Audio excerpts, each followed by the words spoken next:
আমি তাদের অনুরোধ করব, এই এসআইআর এর শুনানি সংক্রান্ত সুপ্রিম কোর্টের পক্ষ থেকে গত 20 জানুয়ারি একটি রায় দেওয়া হয়েছে।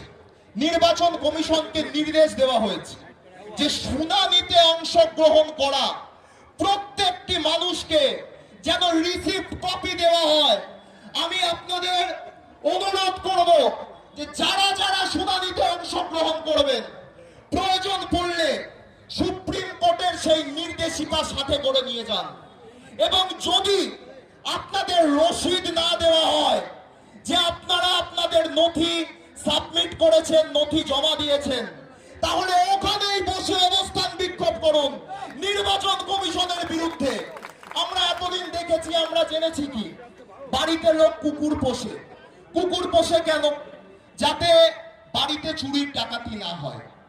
কিন্তু আমরা এই প্রথমবার দেখলাম নির্বাচন কমিশন আর ইডি সিবিআই এ তিন ধরনের এমন কুকুর যাদেরকে তাদের মালিক কাজে লাগায় চুরি করার জন্য।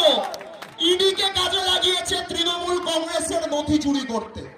আইপ্যাক অফিসে গেছে, প্রতীক জৈনের ফ্ল্যাটে গেছে, তৃণমূল কংগ্রেসের নথি চুরি করতে গেছে। এই আইপ্যাকের সাথে 2014 সালে বিজেপির গাঁটছড়া ছিল। নরেন্দ্র মোদীর দেশের প্রধানমন্ত্রী হবার পিছনে আইপ্যাকের গুরুত্বপূর্ণ ভূমিকা আছে।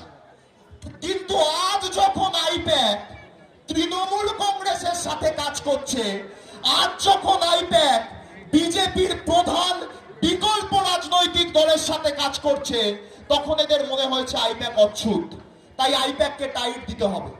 মমতা বন্দ্যোপাধ্যায় সশরীরে পৌঁছে গিয়েছেন। মমতা বন্দ্যোপাধ্যায় বুঝিয়ে দিয়েছেন টাইট দেওয়া কাকে বলে। এই কুকুরগুলোকে কাজে লাগিয়েছে এদের মালিকরা। কেউ তৃণমূল কংগ্রেসের নথি চুরি